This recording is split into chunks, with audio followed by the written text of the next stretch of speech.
Sabarmati online classes में आप सभी का स्वागत है। तो इस वीडियो में हम क्लास 10th सामाजिक विज्ञान के अंतर्गत जो हमने नई सीरीज स्टार्ट करी है, क्योंकि इस वर्ष बोर्ड परीक्षा के लिए जो 20 प्रश्न है वो MCQ यानी कि बहुविकल्पी प्रश्न के रूप में आने हैं।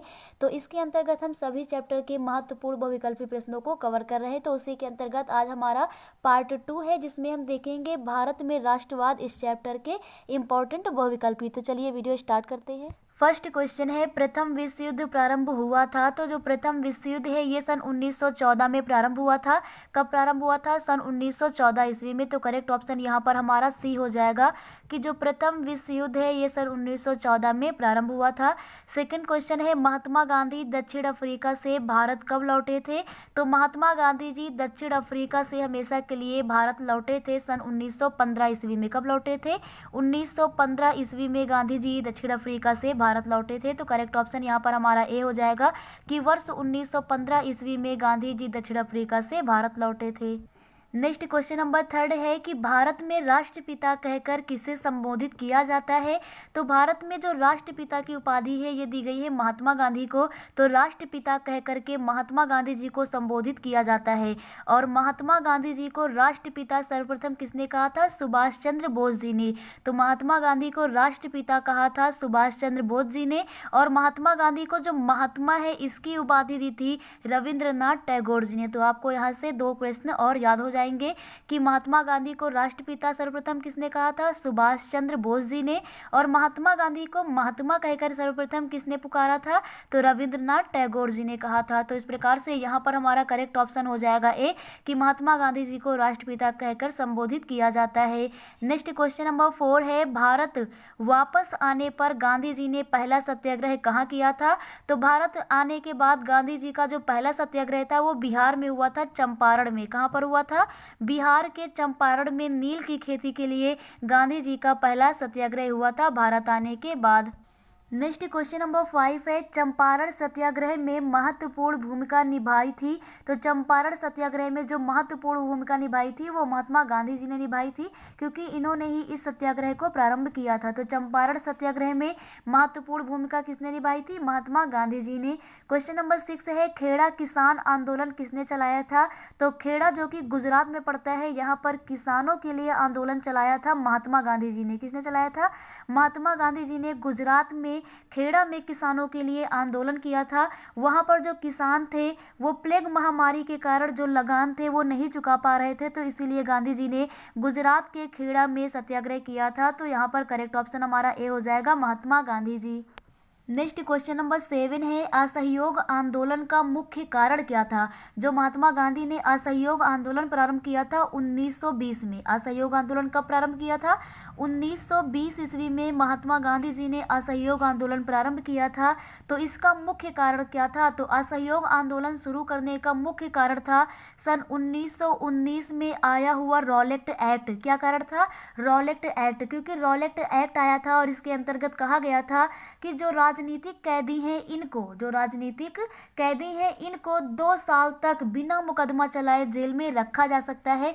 तो इसी के विरोध में गांधी जी ने असहयोग आंदोलन चलाया था। कब चलाया था? 1920 में। रॉलेट एक्ट कब आया था? 1919 में। तो यहाँ पर करेक्ट ऑप्शन हो जाएगा ए कि रॉलेट एक्ट यही मुख्य कारण था असहयोग आंदोलन का। तो करेक्ट ऑप्शन यहाँ पर ए हो जाएगा।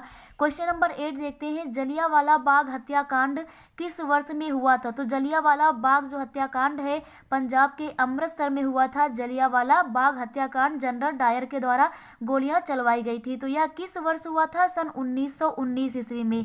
तो 13 अप्रैल कब हुआ था?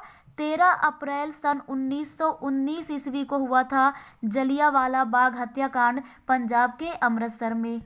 नेक्स्ट क्वेश्चन है, नाइटहुड की उपाधि किसने वापस की थी? तो जो नाइटहुड की उपाधि है वो मिली थी रविंद्रनाथ टैगोर जी को। किसको मिली थी? रविंद्रनाथ टैगोर जी को। तो नाइटहुड की उपाधि जो है वो त्याग दी थी रविंद्रनाथ टैगोर जी ने। नेक्स्ट क्वेश्चन नंबर 10 है, भारत में खिलाफत आंदोलन कब और किस देश के शासक के समर्थन में शुरू हुआ? तो भारत में अगर हम बात करें खिलाफत आंदोलन की तो सन 1920 ईस्वी में। कब चालू हुआ था भारत में? सन 1920 ईस्वी में खिलाफत आंदोलन चालू हुआ। किसके समर्थन में? तो तुर्की के समर्थन में। किसके? तुर्की के समर्थन में यह आंदोलन किया गया था और महात्मा गांधी ने भी इसका समर्थन किया था। नेक्स्ट क्वेश्चन नंबर 11 है, कांग्रेस द्वारा असहयोग आंदोलन कब अपनाया गया? तो कांग्रेस के द्वारा जो असहयोग आंदोलन है इसे अपनाया गया सन 1920 में। कांग्रेस का नागपुर अधिवेशन, 1920 में कांग्रेस का कहाँ का अधिवेशन? नागपुर का अधिवेशन। इसमें इस बात पर सहमति की गई थी कि असहयोग आंदोलन जो है वो चलाया जाएगा। तो 1920 में कांग्रेस का नागपुर अधिवेशन। तो कांग्रेस के अधिवेशन है वो एक साल में 2 बार आयोजित होते थे। तो उसी प्रकार से 1920 में जो दिसंबर में कांग्रेस का अधिवेशन हुआ था वो कहाँ पर हुआ था? नागपुर में हुआ था। कहाँ पर हुआ था? नागपुर में। तो इसी में असहयोग आंदोलन को अपनाया गया। तो करेक्ट ऑप्शन यहाँ पर हमारा बी हो जाएगा कि असहयोग आंदोलन जो है वो अपनाया गया कांग्रेस के नागपुर अधिवेशन में। कब? 1920 ईस्वी में, दिसंबर में। तो नेक्स्ट क्वेश्चन नंबर 12 है, दिसंबर 1920 में कांग्रेस का अधिवेशन कहाँ हुआ था? तो दिसंबर में अगर हम बात करें 1920 में कांग्रेस का अधिवेशन तो वो नागपुर में हुआ था, जिसमें असहयोग आंदोलन का प्रस्ताव पास हुआ था। नेक्स्ट क्वेश्चन नंबर 13 है, असहयोग आंदोलन का नेतृत्व किसने किया? तो असहयोग आंदोलन जो है इसका नेतृत्व किया था महात्मा गांधी जी ने। किसने नेतृत्व किया था? महात्मा गांधी जी ने। तो करेक्ट ऑप्शन हमारा हो जाएगा डी कि असहयोग आंदोलन का नेतृत्व महात्मा गांधी ने किया और ये सन 1920 ईस्वी में स्टार्ट हुआ। और असहयोग आंदोलन क्यों स्टार्ट हुआ? तो रॉलेट एक्ट के विरोध में ये स्टार्ट हुआ था। नेक्स्ट क्वेश्चन नंबर 14 है, असहयोग आंदोलन के दौरान जो अवध है, उत्तर प्रदेश का जो अवध क्षेत्र है, यहाँ पर किसानों का नेतृत्व किसने किया?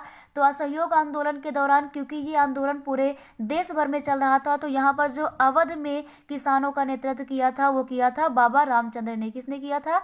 बाबा रामचंद्र ने किया था। तो करेक्ट ऑप्शन यहाँ पर हमारा बी हो जाएगा।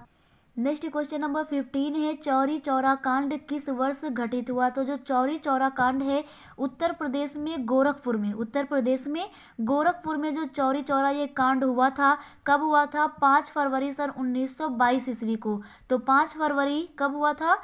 5 फरवरी सन 1922 ईस्वी को उत्तर प्रदेश के गोरखपुर में चौरी चौरा घटना हुई थी। इसमें क्या हुआ था कि एक पुलिस स्टेशन में जो यहाँ पर क्रांतिकारी थे उन्होंने पुलिस वालों को यहाँ पर बंद करके पुलिस स्टेशन में आग लगा दिया था। तो इसी घटना के कारण महात्मा गांधी जी ने जो असहयोग आंदोलन है उसे वापस ले लिया था, क्योंकि महात्मा गांधी जी अहिंसा के पुजारी थे। तो यहाँ पर करेक्ट ऑप्शन हमारा सी हो जाएगा कि वर्ष 1922 ईस्वी में चौरी चौरा कांड हुआ था। और इसी चौरी चौरा कांड के कारण महात्मा गांधी जी ने अपना असहयोग आंदोलन जो है उसे वापस ले लिया था, जिसे 1920 में स्टार्ट किया था। तो चौरी चौरा कांड कब हुआ था? वर्ष 1922 ईस्वी में। नेक्स्ट क्वेश्चन नंबर 16 है, भारतीय राष्ट्रीय कांग्रेस की स्थापना कब की गई? तो भारतीय राष्ट्रीय कांग्रेस की जो स्थापना की गई है वो की गई थी 1885 ईस्वी में। कब की गई थी? 1885 ईस्वी में भारतीय राष्ट्रीय कांग्रेस की स्थापना की गई थी। उस समय भारत के वायसराय थे लॉर्ड डफरिन। तो कांग्रेस की स्थापना हुई थी सन 1885 ईस्वी में। कब हुई थी? 1885 ईस्वी में हुई थी। और इसकी स्थापना की थी ए ओ ह्यूम ने। किसने की थी? ए ओ ह्यूम ने की थी कांग्रेस की स्थापना। और इसके प्रथम अध्यक्ष थे व्योमेश चंद्र बनर्जी जी। कौन थे? व्योमेश चंद्र बनर्जी जी थे। तो करेक्ट ऑप्शन यहाँ पर हो जाएगा हमारा ए। 1885 ईस्वी में भारतीय राष्ट्रीय कांग्रेस की स्थापना हुई थी। नेक्स्ट क्वेश्चन नंबर 17 है कि साइमन कमीशन का बहिष्कार किया गया था क्योंकि? तो जो साइमन कमीशन भारत आया था सन 1928 में। कब आया था? 1928 में साइमन कमीशन भारत आया था, बना 1927 में था। तो भारत कब पहुंचा था? 1928 में। तो इसका विरोध किया गया, बहिष्कार किया गया, साइमन कमीशन गो बैक के नारे दिए गए। तो ये क्यों हुआ था? तो इसका रीजन यहाँ पर हमें बताना है। तो इसका रीजन ये था कि जो साइमन कमीशन बना था इसमें किसी भी भारतीय को शामिल नहीं किया गया था। तो इसी कारण भारतीयों ने इसका विरोध किया था। तो करेक्ट ऑप्शन यहाँ पर हमारा सी हो जाएगा कि आयोग में कोई भारतीय सदस्य नहीं था, यही रीजन था कि साइमन कमीशन का यहाँ पर बहिष्कार किया गया। तो करेक्ट ऑप्शन हमारा सी हो जाएगा। नेक्स्ट क्वेश्चन नंबर 18 है, साइमन कमीशन भारत कब पहुंचा? तो साइमन कमीशन भारत कब पहुंचा था? सन 1928 ईस्वी में। कब पहुंचा था? 1928 ईस्वी में साइमन कमीशन भारत पहुंचा था। क्वेश्चन नंबर 19 है, साइमन कमीशन का विरोध करते हुए निम्नलिखित में से कौन पुलिस की लाठियों के प्रहार से शहीद हुए? तो साइमन कमीशन का विरोध करते हुए पुलिस की लाठियों से शहीद होने वाले व्यक्ति का नाम यहाँ पर है लाला लाजपत राय। तो लाला लाजपत राय जी की जो मृत्यु हो गई थी, यानी ये शहीद हो गए थे किसमें? साइमन कमीशन के विरोध में, और लाठियों से इनकी मृत्यु हो गई थी।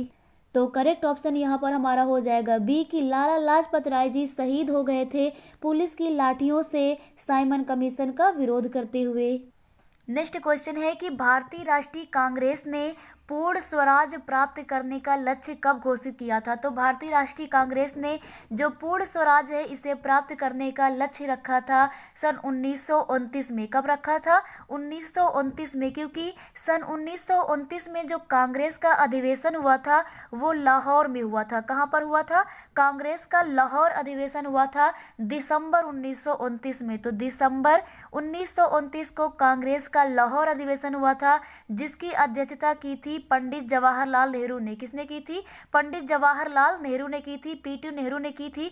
तो इसीलिए इसमें पूर्ण स्वराज का प्रस्ताव रखा गया था। इसी कारण हम कहेंगे कि भारतीय राष्ट्रीय कांग्रेस ने पूर्ण स्वराज प्राप्त करने का जो लक्ष्य रखा था वो कब रखा था? सन 1929 में, क्योंकि 1929 में कांग्रेस का लाहौर अधिवेशन हुआ था और इसमें इस बात का लक्ष्य रखा गया था कि हम पूर्ण स्वराज प्राप्त कर लेंगे। तो करेक्ट ऑप्शन यहाँ पर हमारा हो जाएगा बी, क्योंकि पूर्ण स्वराज प्राप्त करने का लक्ष्य रखा गया था जनवरी 1930 में कि 26 जनवरी 1930 को हम लोग पूर्ण स्वराज प्राप्त कर लेंगे, पर ऐसा हो नहीं पाया था, लेकिन लक्ष्य रखा गया था सन 1929 ईस्वी में। तो करेक्ट ऑप्शन यहाँ पर हमारा बी हो जाएगा।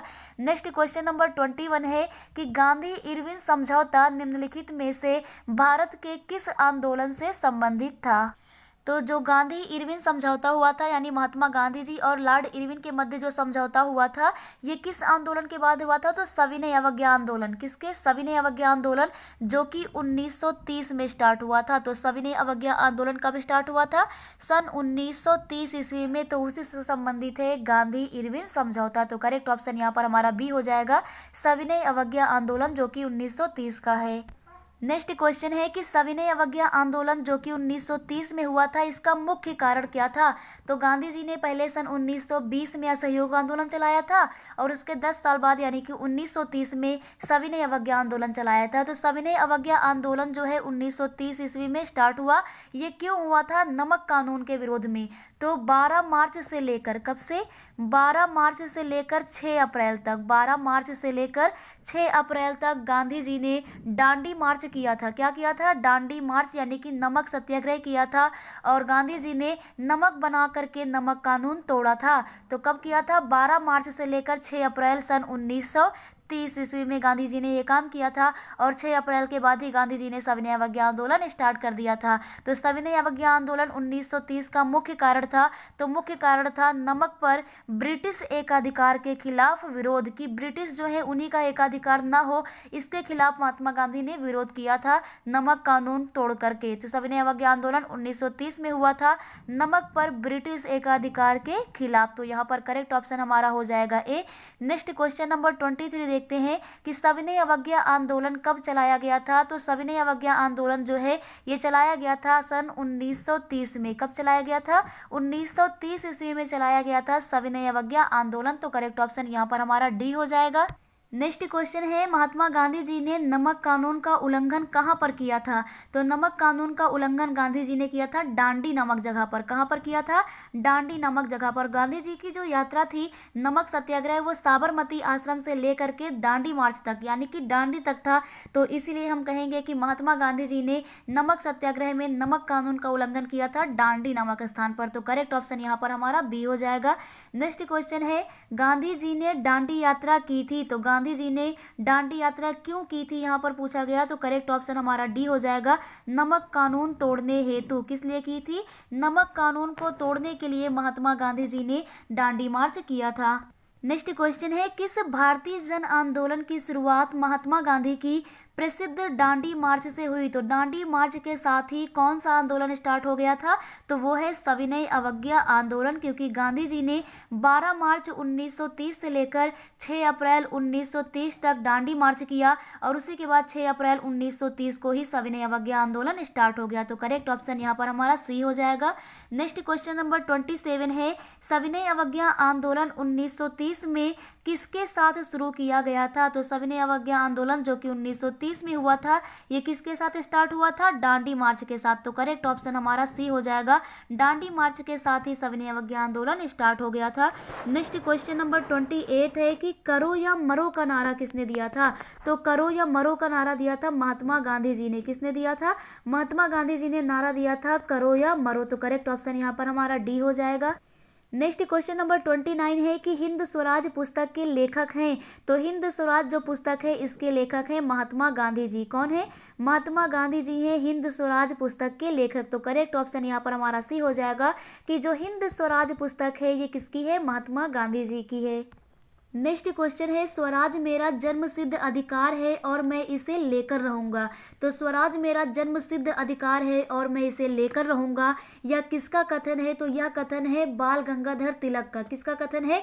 बाल गंगाधर तिलक जी का कथन है कि जो स्वराज है ना ये मेरा जन्म सिद्ध अधिकार है और मैं इसे लेकर ही रहूंगा। तो करेक्ट ऑप्शन यहाँ पर हमारा बी हो जाएगा। नेक्स्ट क्वेश्चन नंबर 31 है कि वंदे मातरम गीत के रचयिता कौन है? तो जो वंदे मातरम गीत है इसके रचयिता है बंकिम चंद्र चटर्जी जी। कौन है? बंकिम चंद्र चटर्जी जी इसके रचयिता है वंदे मातरम। ये हमारा राष्ट्रीय गीत है। वहीं जो कि हमारा राष्ट्रीय गान है जनगण मन, राष्ट्रीय गान जनगण मन उसे लिखा है रविंद्रनाथ टैगोर जी ने। तो यहाँ पर पूछा गया वंदे मातरम, तो वंदे मातरम जो गीत है इसके रचयिता है बंकिम चंद्र चटर्जी। तो करेक्ट ऑप्शन हमारा सी हो जाएगा। और जो हमारा राष्ट्रगान है राष्ट्रगान है जनगण मन, उसके कौन लेखक हैं? तो उसके लेखक हैं रविंद्रनाथ टैगोर जी। तो करेक्ट ऑप्शन यहाँ पर हमारा सी होगा कि बंकिम चंद्र चटर्जी जी ने लिखा है वंदे मातरम गीत। नेक्स्ट क्वेश्चन नंबर 32 देखते हैं। पेरियार रामास्वामी नायकर कौन थे? तो पेरियार रामास्वामी नायकर थे समाज सुधारक। कौन थे? समाज सुधारक। तो करेक्ट ऑप्शन यहाँ पर हमारा सी हो जाएगा कि पेरियार रामास्वामी नायकर जो है ये एक समाज सुधारक थे। तो ये हमारा लास्ट क्वेश्चन था इस चैप्टर का। तो इस प्रकार से चैप्टर नंबर 2 आप लोगों को क्लियर हो गया होगा। तो इस प्रकार भारत में राष्ट्रवाद के महत्वपूर्ण जो इम्पोर्टेंट बहुविकल्पी प्रश्न थे वो आप लोगों को क्लियर हो गए होंगे। नेक्स्ट वीडियो में हम नेक्स्ट चैप्टर को कवर करेंगे। Thank you.